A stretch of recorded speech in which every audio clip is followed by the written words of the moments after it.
It is my pleasure to welcome you to Enyo Law and to our arbitration breakfast with two wonderful speakers who really do not need an introduction because everyone knows who they are. To my immediate left, we have Paula Hodges, KC, an independent arbitrator who previously was at the helm of the international arbitration practice of Herbert Smith v. Hills, and was also served as the president of the LCIA court from 2019 to May 2025. And to my right, we have Kevin Nash, who's the Director General of the London Court of International Arbitration, and he joined the LCIA in January of this year, and before that he served as the registrar of the Singapore International Arbitration Center for 13 years. Thank you very much, Paula and Kevin, for joining us this morning. And for the next 45 minutes, we are going to have a conversation about topics related to the present and the future of international arbitration, which really is about anything Paul and Kevin would like to talk about. And we will have about 5 minutes for questions from the audience at the end of our discussion. So please think about your best questions. I will start with a question for Kevin. You have joined the LCIA less than a year ago. What lessons from your time at SIAC would you like to implement at the LCIA? Thank you. Good morning, everyone. I would like to congratulate you for your courage of showing up at 8 a.m. When I agreed to this, I thought it was at 8 p.m. But it is great to it is great to see it is great to see a full house, and that's really been one of my takeaways from being in London. Is just it is the depth and size of this community, and that is very different from Singapore. Sometimes I will make the joke that if you're looking, say, for someone that does a lot of gas price arbitration in Singapore, we have 5 people that are excellent. In London, we have 500 or many. So it is a very vibrant and very large community. I think that the ethos of case management and arbitration in Asia is a bit different than London and at LCIA, and really it's because of the advantage of 130 years at LCIA. We were somewhat of a new institution at SIC. So we went from a regional institution to a real global player, and I arrived at a very lucky time. A lot of people think that SIC really sort of moved the needle because of me. That is not true. I just arrived at the exact right time in and around 2012 when Singapore had ICA and it started to be one of the leading destinations for arbitration. But I think there are lessons from SIAC that I'm able to bring to LCIA. One of the things that we really did there as sort of an emerging institution was have an entrepreneurial spirit and really looking to be going out and getting some of the casework. And there's a variety of ways that you can do that. And I think the best way is to really be investing in jurisdictions. You don't want to be going to a jurisdiction and say, hey, send all of your cases to our institution. We'll manage these cases. What you want to do is you want to go there and be a builder in that jurisdiction. You want to be training the arbitrators and counsel so that you are the trusted and safe pair of hands when they do end up having a dispute. So you have to go out there and really be working to get these disputes. You have to be in thousands of meetings around board tables and really trying to indicate what those advantages are. I think that because Singapore is a very dynamic place, there was also a culture of innovation. So we are one of the first institutions, just slightly before LCIA, to introduce the emergency arbitrator procedure. Then, of course, we campaigned for this to be given effect in the legislation, which is very similar to the situation that we have at LCIA and under the English Arbitration Act now. And then one of the first commercial institutions to introduce early dismissal. So we introduced that in the SIC rules 2016. So we're really trying to push the envelope. But of course, when you're innovating, you don't want to be innovating just for the sake of innovation itself. You want to be doing it for the right reasons, and you want it to be coming from the community. You are introducing provisions to give effect to those fundamentals tenets of arbitration that you choose to begin with. So I guess sort of it's just overall entrepreneurial, innovative, and then I guess really focusing on case management, because case management is at the heart of what we do, and I think that we came up with lots of pretty slick ways of doing that in Singapore. And just to carry on from that, one of the key reasons we wanted Kevin to take over as Director General, because I was still involved at the LCIA at that time, was his experience at SIAC and his pure energy getting out and seeing clients all over the world and being present, and we're already seeing the benefits of that. Speaking personally, I think where the UK can take a lesson from Singapore, and to be fair, the Ministry of Justice has been trying to do that over the last few years by having a parliamentary select committee look on why Singapore has had such an incredible rise in arbitration and other forms of dispute resolution in the international sphere over the last 10 years or so, and what the UK and London can do to, we would say, maintain our #1 position, which I know Kevin's absolutely behind that. But I think it's slow. Yes, we got the new Arbitration Act, but I think in the UK it would be great if the Ministry of Justice really got behind the LCIA. But obviously we're not the only institution in London. There are others, but it should get behind everybody. You know, that's a very valid point. And that actually brings me neatly to our next question. I mean, it's not a secret that historically the LCIA has had a lot of parties with Russian connections, let's put it that way. And obviously, the current geopolitical situation will have had an impact on that. And there are many other geopolitical headwinds in the world at the moment. How do geopolitical considerations, including sanctions, but also other geopolitical considerations, impact the role of London as a leading seat of arbitration? And what impact do they have on the arbitration process? Well, I think the geopolitical crises we see across the world have a positive and negative effect on London and arbitration. It often provides more disputes, which is, if we're just, let's put aside all of the political, moral issues that come out. If we're just thinking as arbitration lawyers, there are more disputes. London is still seen, I think, as a very neutral venue, and English law is respected. The court's neutrality and independence is respected. So I think London can benefit because it will attract more disputes. But of course, once you have sanctions coming into play and all these other things, it can really slow everything down. And certainly at the LCIA, we fought hard to get a general license so that we could still hear disputes involving Russian parties, because the LCIA, and I'm a firm believer, everyone's entitled to have lawyers and have their disputes heard, whatever your political views on things. And so, you know, we were very lucky to get the first general license, and now it's been expanded to others. And so I think that was important for London to do that and show we were still very much open for business. And then the court, I suppose, has got another role, which we've seen it play in the last couple of years, so that if parties do not respect the arbitration agreement and go to the Russian courts, and of course the Russian regulations were opened up for them to do that, but the English court will say, no, you have to respect your arbitration clause, unless, of course, parties are playing a little bit fast and loose and not giving full disclosure, as Renaissance found out when they didn't give all the information they should about the arbitration agreement. And then the court said, no, you're not getting your anti-suit injunction.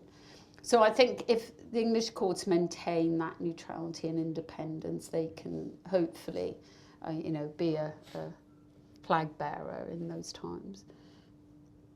Well, I mean, for me, ultimately the test is if you were a foreign party could you come to London and come to LCIA against a very big British entity, and could you find justice? And I think the answer there is overwhelmingly yes. And I think in these somewhat tumultuous times where you have various economic movements, geopolitics, having an institution like LCIA, which is functionally the only institution that is completely independent, so it's not under the auspices of a government or a chamber of commerce. We are the independent institution, and I think that is critically important, particularly when you're looking at parties, say, or Russian parties or parties that are under sanctions. And we dealt with sanctions a lot in Singapore, and we deal with it even more in London. I think the good news about LCIA is that we have 2 Russian counsel, a Belarusian counsel, and a Ukrainian counsel. So I think that we have all of our bases covered for Russian work.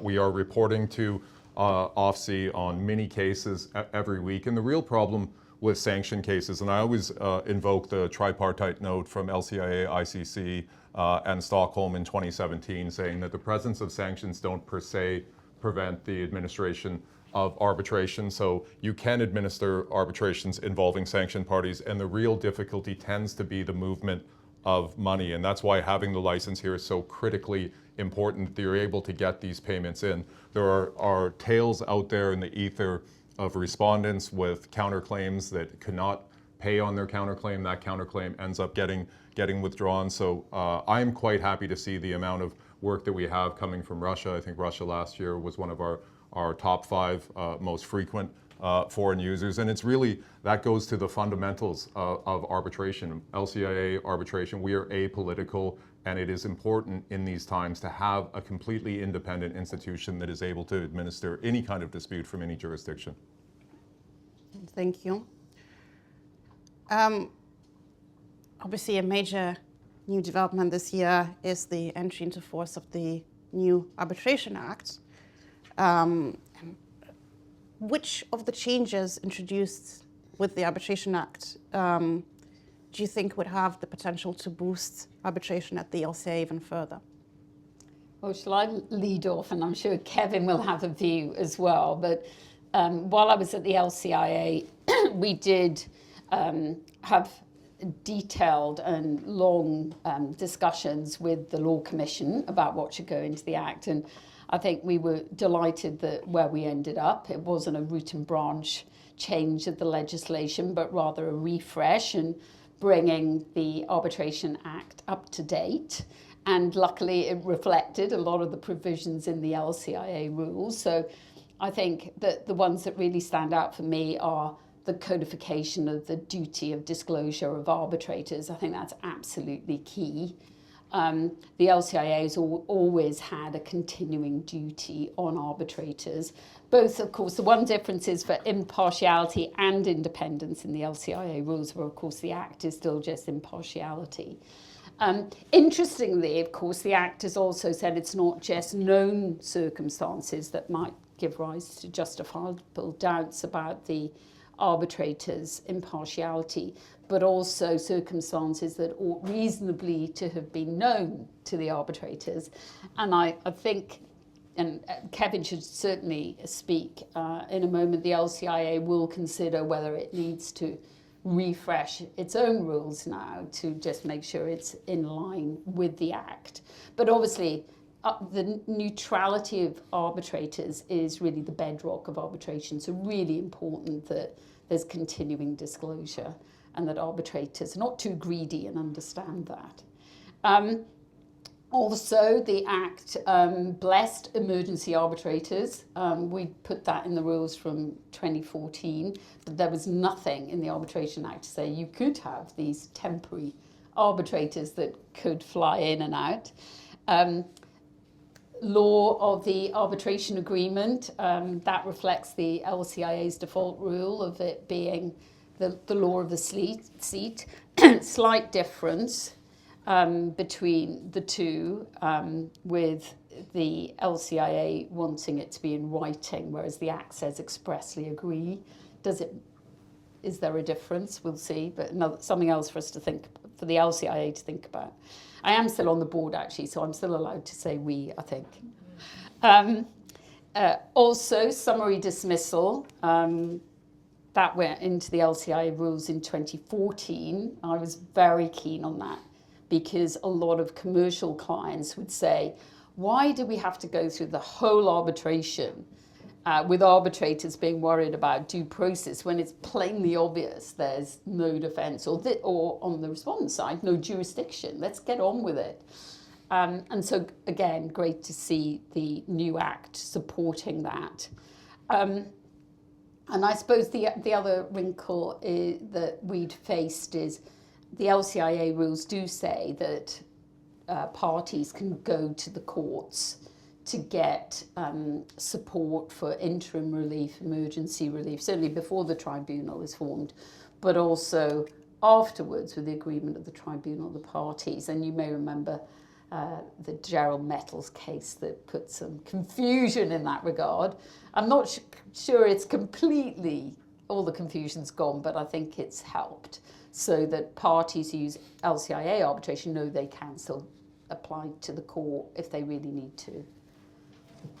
Paula, I think your point on arbitrators having more of a positive obligation to determine whether or not there is a conflict is an important one, and I think that it will inform a lot of arbitrator practice. So you cannot just have your head in the sand if you're not aware of a conflict. And I think it goes to really one of the fundamentals that we have at LCIA, and which I think goes to good case management, is that there is this fiction out there in the world that maybe you shouldn't make all of the disclosures or very minor disclosures to an institution because that is going to end up torpedoing the appointment. That is not the case at all at LCIA. We want you to disclose everything, and then we're going to have a nuanced approach to it. So whether you're a party-nominated arbitrator or it's an institutional appointment, you can make a disclosure even if there's an objection. We're looking at the merits of the objection, not just the fact that there is an objection. So I think the legislation getting out in front of this and making sure that every arbitrator that is appointed in an LCIA arbitration is an absolutely lily-white appointment, because what you don't want to have, and where arbitrations get into real trouble,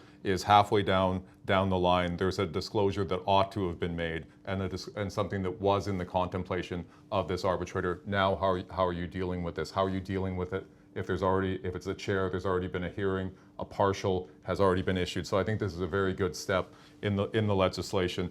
And besides seconding everything that you said, Paula, as I often do with you, I would just want to talk about the importance of summary disposal and why this matters, because we've seen this effectively living laboratory in Singapore of how much weight you start to get when you put it in the rules, but then if you also give it legislative backing.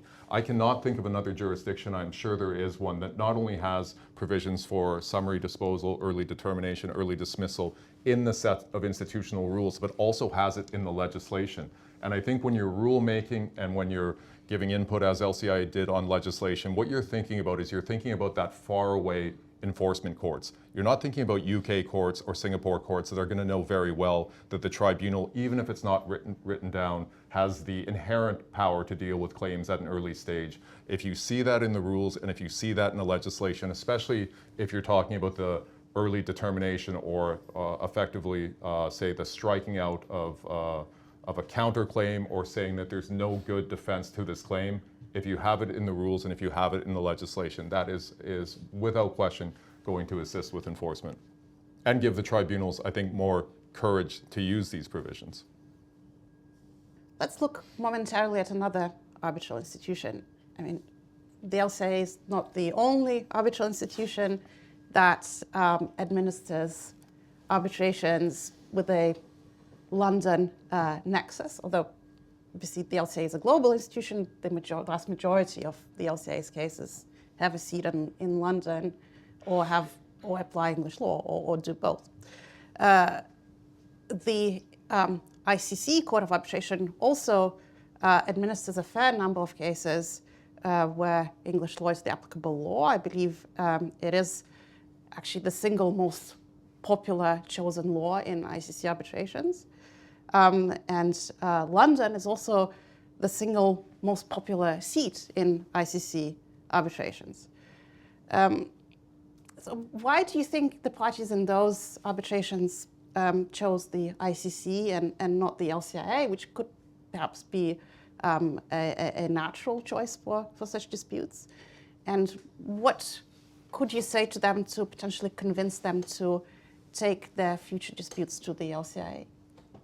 You know, I feel like I could be a lot more candid if there wasn't a camera 4 feet away from me when I'm answering this. I think the starting point is that ICC is a great institution. I have a lot of admiration for ICC. I think they do things well, and a lot of times it's what you can get. So any user, I think any law firm, you are going to have those 2 or 3 or 5 institutions that you're comfortable with, and depending on the deal or the transaction. And I think in a lot of cases, as good as we think that we are at institution, seat and governing or substantive law of the contract is going to matter more. So who is the counterparty? So if you can get ICC, if there's a French party involved and that is the preference, and it's ICC with a London seat and that becomes the compromise, then nothing like it. I think Maxi and I were in Paris a couple weeks ago, and we were telling a lot of these arbitration super users about the merits of using LCIA with a Paris seat.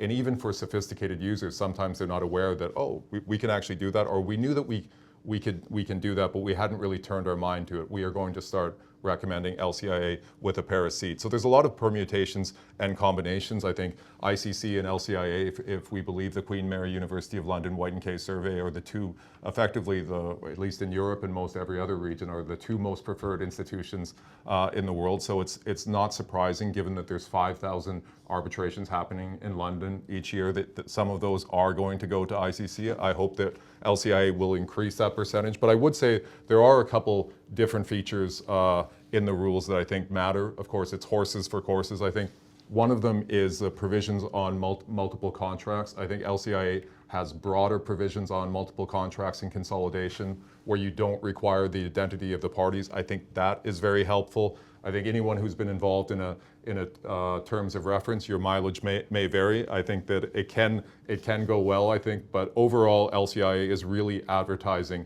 a bit more of a flexible approach. And one thing that I've been doing for the 8 or 9 months that I've been in London, given that I've spent most of my institutional arbitration career reviewing awards and scrutinizing awards, is that even though LCIA doesn't have a formal scrutiny in the same way as ICC or SIAC, I can assure you that all of these awards are being looked at. So that could go from counsel to deputy registrar to director general. So anyone who's served as an arbitrator in an LCIA arbitration has an idea. If there's any sort of issue or disquiet or something that you just want to discuss with the secretariat, then the LCIA secretariat is available and really taking a close look at all of these awards. So this is, I think, the approach that works well for us, but these are 2 institutions where you're not going to go very wrong by choosing either one, and particularly with a London seat if you can get it.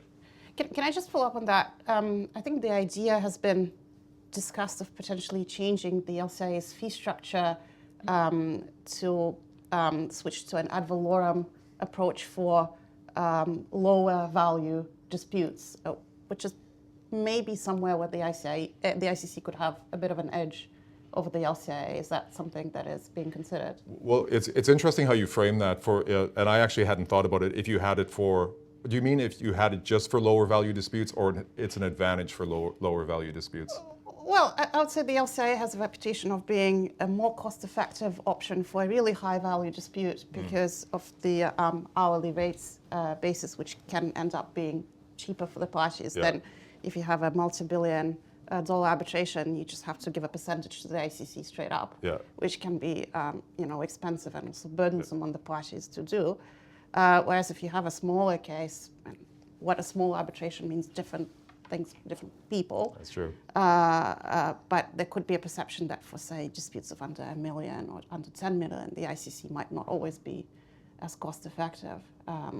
But that's obviously quite impressionistic. Yeah, it's something we've thought about. If you look at, say, an institution like HKIAC, they have a default hourly, but then you can also opt into the schedule of fees if you want to have an ad valorem approach. So that's something that we're kind of experimenting with in the LCIA laboratory. But I do think that one thing is clear, and I'm not sure what that number is, whether it's 100 million, and 100 million is at least what we have in the LCIA cost and duration survey, is that those disputes tend to become significantly more cost effective on the hourly rate. But as you say, for the smaller value disputes, so whether that's under 100 million, under 50, under 10, as the case may be, ad valorem, depending on how the case is conducted, tends to be a bit more cost effective. But one thing that you do get with hourly, which I've enjoyed seeing because I come from an ad valorem system, is that there is a lot of discipline with tribunals having to or submitting their fee notes on a regular basis, whereas ad valorem can sometimes be a bit of a surprise.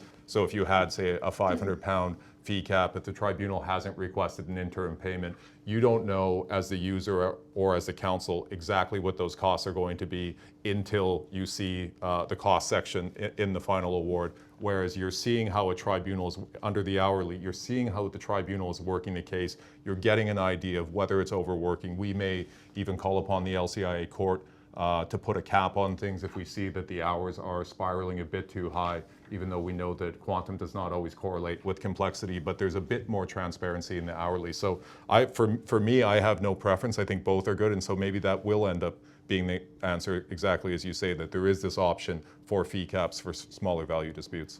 I think it's a good idea because as well as the reasons that Kevin articulated as to why parties sometimes go for ICC because it's deemed to be international and it's a bargaining chip.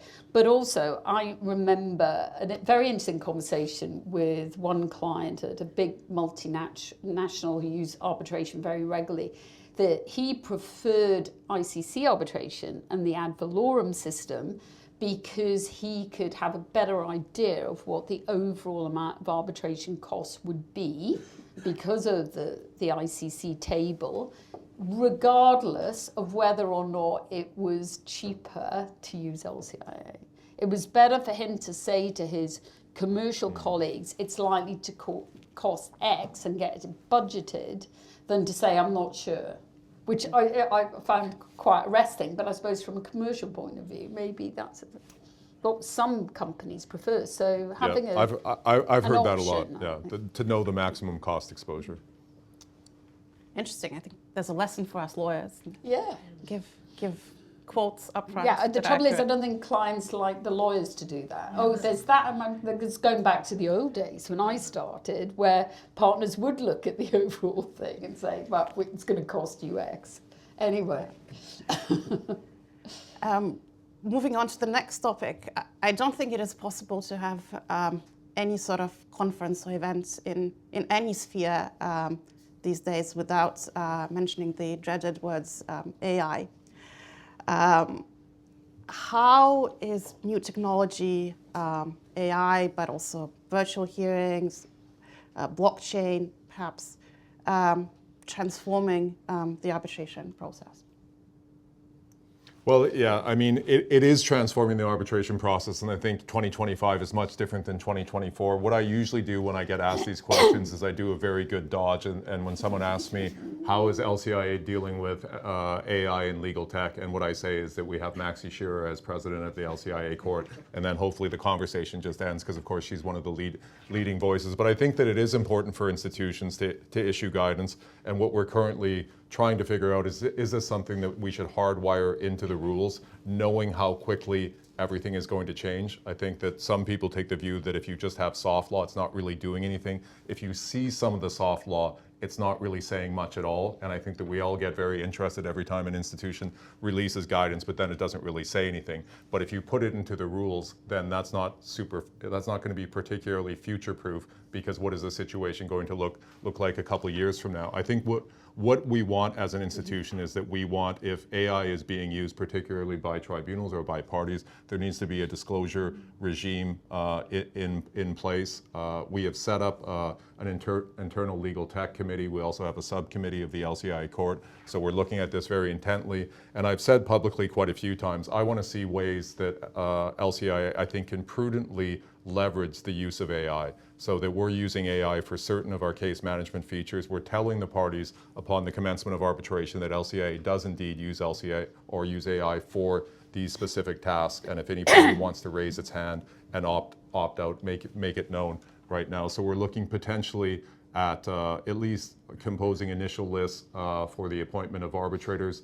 I'm particularly excited about the use of predictive analytics for cost budgeting, because I think that when you go to the cost calculators on every institutional web page, and they tell you the average fees. So you put in the amount in dispute, and then it says what the average fees are going to be. That doesn't really tell you anything. What I think that we're hoping to be able to do is to use all of LCIA's historical data and then some certain circumstances of the case that you could enter where you could get a much more accurate and potentially real-time updated of what the anticipated overall costs of the arbitration are going to be. And then finally, I think the very low-hanging fruit for LCIA or any institution is to be able to have an initial cut of the award using all of the various award checklists so that you're seeing sort of general compliance based on the seat and the governing law. And I think a classic example would be, say, if you had an award that was going to Saudi and the tribunal had awarded interest, that this would immediately be picked up. And then you have the international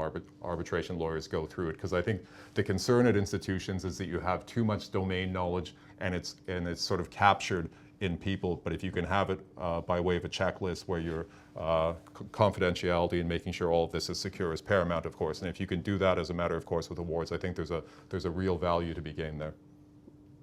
I was quite intrigued by this idea of using AI to compose lists of arbitrator candidates. So I checked it yesterday on ChatGPT, asking it to suggest 5 Russian-speaking female arbitration lawyers based in London as arbitrator candidates, and it did suggest myself. So Nice.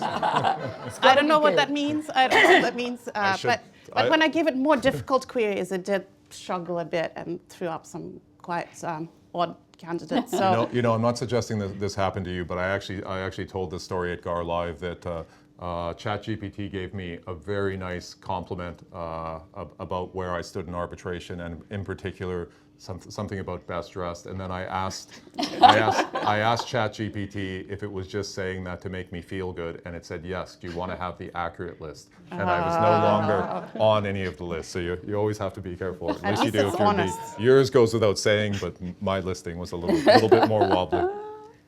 Paula. I would say something Well, on I don't know if you AI. answer All it. I would Yeah. say is I was very relieved to hand over to Maxi as president and Kevin to take forward the AI revolution at the LCIA. It's not something I'm particularly well versed in. Although I have to say, as an arbitrator, being able to have virtual procedural hearings with parties on a regular basis when people are spread out all over the world is fabulous. And also, being able to do everything electronically, and even the award. Some people still want wet signatures, as I found out recently, and in multiple copies. It took us an hour to sign all the award, but never mind. It's good to go back to the old way sometimes. But I still very much hope that the determination of arbitration disputes will be human-led. And both by, obviously the parties, their counsel, the tribunal, the witnesses, because at the end of the day, understanding not just the law, but applying it to the particular circumstances and the people involved. There's always people in every dispute, whether it's commercial or else. I still think you need that human element to look the witness in the eye and know whether they're telling the truth. But maybe we'll have them all signed up and, lie detectors, I don't know. We'll see. Moving on to a different topic. Paula, you mentioned earlier when you were speaking about the Arbitration Act reform that the new act has blessed emergency arbitrators. Generally, it's probably not controversial to say that the emergency arbitrator procedure under the LCIA rules has not been overly popular. I believe that in 2024, only 4 requests were made for the appointment of emergency arbitrators, which is in line with previous years. And similar mechanisms under the ICC rules also have not been overly popular. I believe they've been more popular under the SIAC rules. So how would you explain this? That's a good question. Obviously, under the, excuse me, I've got a frog in my throat.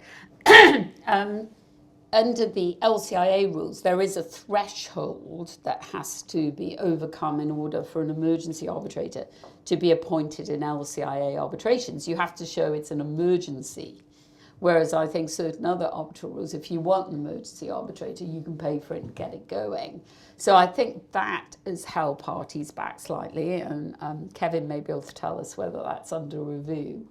But also, if I put myself back in the position where I was advising clients about whether or not they should go for emergency or not, sometimes it's quicker just to go with the expedited formation of the tribunal that's very popular under LCIA rules, and get the permanent arbitrators in place and let them decide and get a preliminary issue heard very, very quickly. Because, of course, even if you do get an order or an award from the emergency arbitrator, that can be varied or revoked by the tribunal. So I think emergency arbitrator provisions work well when there really, really is an emergency. But perhaps we don't have to require parties to prove that in order to start the process. I agree completely. I'm going to build my career, Paula, just by agreeing with you all the time. But it is true, because I think you can't just look at the number of emergency arbitrator applications. You have to look at it together with the number of applications for expedited constitution of the tribunal, because I used to, almost in a mischievous way, at an institution that did not have expedited constitution of the tribunal, of asking, if you had a sole arbitrator tribunal, should you really go through the exercise of applying for the appointment of an emergency arbitrator, or should you just say to the institution, we're not going to agree on a joint nomination for a sole arbitrator. Here are all of our deposits. We'd request for the institution to proceed with the appointment of the sole arbitrator forthwith, because the enforceability and what you're going to do with that emergency arbitrator order, it's also subject to variation by the tribunal. So having this ability to get a 3-member up under the LCIA rules, I think sometimes or eliminates the need for emergency arbitrator applications. And then, of course, you do have the sort of complementary way that emergency arbitrator provisions are read with applications to the court.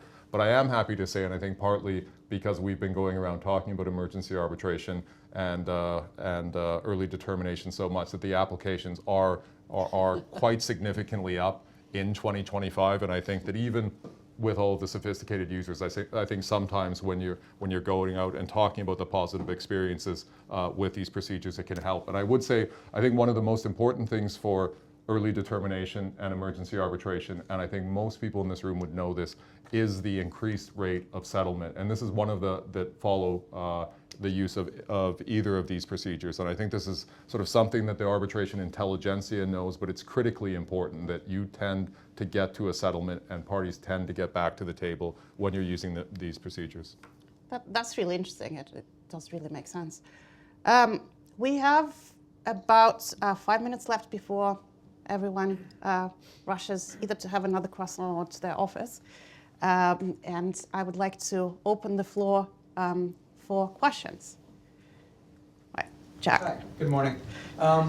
Just in talking about disclosing the use of AI in arbitration, I could see that, for instance, for disclosure, for document production, where often the tribunal wants to make sure that you've taken appropriate steps to locate the responsive documents, and so they want to know the procedure you've used. But if it's a blanket disclosure rule, for instance, if I'm using an AI tool to do legal research to assist with that, or if I'm using an AI tool to compare a written witness statement with testimony at the hearing, why would I need to disclose that method to the other side? Any different than, disclosing which of my associates is doing the work, or what databases we've used to do the work, or how we've gone about it without AI? Why does AI make it different in those situations? Yeah, I suppose I'll try to answer this without referencing that poor New York associate that has changed how we look at things. I think you're right, and the more artful way that I should have said it is what we don't want to have is tribunals ultimately using AI for the drafting of awards. I think that the use of AI, at least what we've seen to date, where it can be an issue from a party standpoint and why tribunals may want to get in front of that is when there's somewhat of an inequality of arms, where you've got one side is using these tools or has access to these tools or the other side. But yeah, surely subject to the New York associate, that probably doesn't need to be disclosed, and I don't think that would find effect in any sort of codified rule. What about using AI for drafting things like procedural histories in the award? Should that be disclosed?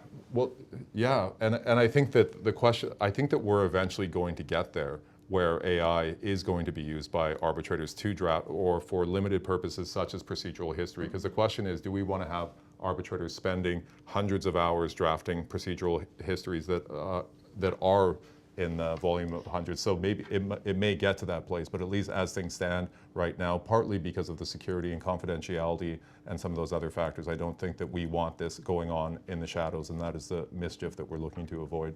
So it seems to be that AI could be potentially replacing the role of tribunal secretaries, for example, and they've had to I think be that is disclosed. a risk, actually, and that would be a great pity because it's a great training ground for young people who want to, either increase their experience as a practitioner because seeing it from both sides helps, or want to become an arbitrator. So I think it would be a pity if that happened. Sorry, just as a follow-up to what you just said, Kevin, if the future, which I agree with you, probably is the use of AI to draft things like the procedural history, would the LCIA then consider having its own AI system that it makes available to the tribunals so that they're using a secure system?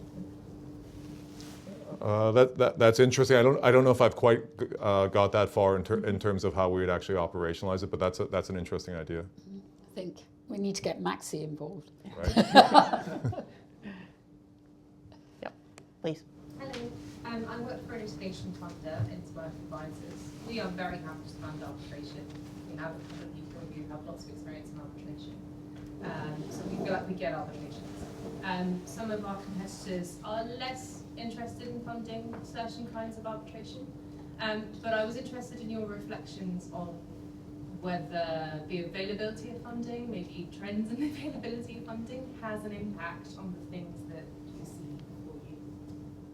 Maybe Paula.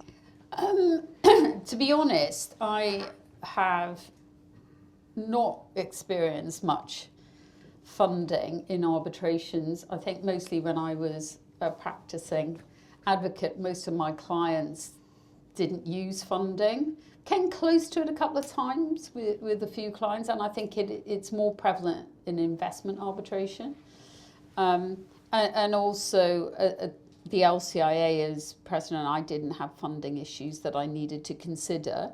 As arbitrator, again, I thought one party in one of my arbitrations was being funded, but that was consistently denied. So I'm not the person to really answer that, Kevin. I don't know if you've got more experience. I've seen it. We went through the evolution in Singapore, and we put in a provision on funding in the SIC Investment Arbitration Rules 2017. And so this is where I must necessarily sort of separate my position from any position of LCIA or otherwise. I really like funded cases. Every funded case I've seen has worked well. I like it from an access to justice standpoint. And what we were hoping for in Singapore and what we want to see is, because really it was the high value claims that were being funded. We wanted, of course, arbitrators to disclose if they were on an advisory body for a funder, and that was all going well. So where funding becomes a bit complicated is where it's one of those George Berman twilight issues